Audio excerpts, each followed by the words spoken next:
കാലം അടയാളപ്പെടുത്തിയ കളി, ഒന്നും പറയാനില്ലാത്ത കളി എന്ന് പറഞ്ഞു കഴിഞ്ഞാൽ ഒരു 85 മിനിറ്റിന് ശേഷം അല്ലെങ്കിൽ ഒരു 80 മിനിറ്റ് കഴിഞ്ഞ് കഴിഞ്ഞാൽ മെസ്സിയുടെ കാലുകളെ പിടിച്ച് കെട്ടാൻ ആർക്കും പറ്റില്ല. രൗദ്രഭാവം പൂണ്ട മെസ്സിയെയും സ്കലോനിയുടെ പിള്ളേരെയും പിടിച്ചു കെട്ടാൻ ഇംഗ്ലണ്ടിനും പറ്റിയില്ല. എല്ലാവർക്കും നമസ്കാരം. പുതിയൊരു വീഡിയോയിലേക്ക് എല്ലാവർക്കും സ്വാഗതം. ഇന്ന് വെളുപ്പിന് 12:30 നടന്ന അർജന്റീനയുടെ ഇംഗ്ലണ്ടിന്റെയും കളി. ഫിഫ റാങ്കിങ്ങിൽ ഒന്നാമത് നിൽക്കുന്ന അർജന്റീന, 4-ാം സ്ഥാനത്ത് നിൽക്കുന്ന ഇംഗ്ലണ്ടായിട്ട് ഇത്ര നാൾ കളിച്ചിട്ട് ഒരു കളിയും ജയിച്ചിട്ടില്ല, അല്ലെങ്കിൽ അങ്ങനെയൊക്കെ പറയണ്ടായിരുന്നു. ഒരു കളിയും ജയിച്ചിട്ടില്ല എന്നല്ല, 11 കളി കളിച്ചാൽ 6 കളി ഇംഗ്ലണ്ട് ജയിച്ചു. ബാക്കിയുള്ള കളികൾ സമനിലയുണ്ട്, അർജന്റീനയ്ക്ക് ജയമുണ്ട്. 1986 ലോകകപ്പിൽ നേരിട്ടപ്പോൾ നമ്മുടെ മറഡോണയുടെ ദൈവത്തിന്റെ കൈയും പ്രവർത്തിച്ചു. അതുപോലെ നൂറ്റാണ്ടുകൾ രേഖപ്പെടുത്തിയ ഗോളും പിറന്നു. അതിനുശേഷം 2002 ഏറ്റുമുട്ടി, അത് സമനിലയിൽ പിരിഞ്ഞു.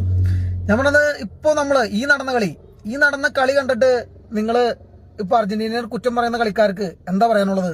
അതാണ് എൻ്റെ ചോദ്യം.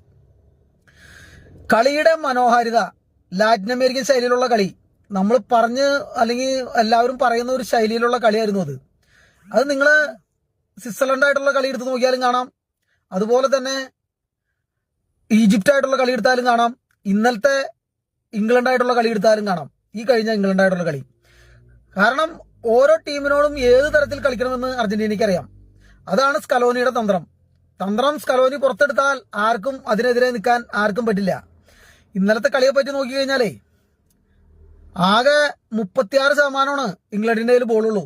ഇംഗ്ലണ്ടിന്റെ ബെക്കാമായാലും ബെല്ലിംഗാമായാലും ബെക്കാമല്ല,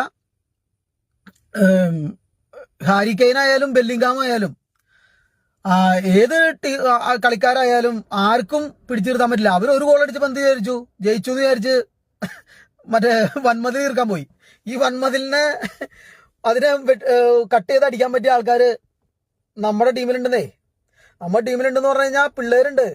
മെസ്സിനെ കൊണ്ട് അടിപ്പിക്കാതിരിക്കാൻ നിങ്ങൾ നോക്കുന്തോറും മെസ്സി അതിനെ അസിസ്റ്റ് ചെയ്ത് മെസ്സി കളി വിജയത്തിലേക്ക് കൊണ്ടുവരും. 85-ാമത്തെ മിനിറ്റിലാണ് ഗോൾ അടിച്ചത്.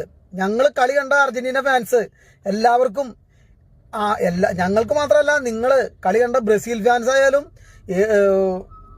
ഫ്രാൻസിന്റെ ടീമായാലും ആർക്കായാലും എല്ലാവർക്കും ഇഷ്ടപ്പെട്ട ഒരു കളിയായിരുന്നു. കാരണം അതുപോലുള്ള കളി എന്ന് പറഞ്ഞു കഴിഞ്ഞാൽ അതുപോലുള്ള കളി. ആർക്കാണ് ഈ കളിയിൽ കുറ്റം പറയാനുള്ളത്? കുറ്റം പറയാനുള്ളവർ പറയാ.